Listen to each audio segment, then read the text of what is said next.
10 செம்பருத்தி பூவை அன்றாடம் வாங்கிக்கங்க. அந்த 10 செம்பருத்தி பூவை 2 குவளை தண்ணீரில் போட்டு 1 மணி நேரம் ஊற வைங்க. ஊற வச்ச பிறகு ஒரு 10 மிளகு அதில் போடுங்க.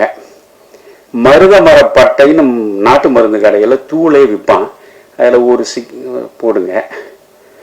அதை காய்ச்சுங்க. 2 டம்ளரை 1 டம்ளர் ஆக்குங்க. காலையில் குடிக்க சொல்லுங்க. சங்கு புஷ்பம்னு ஒன்று இருக்கு.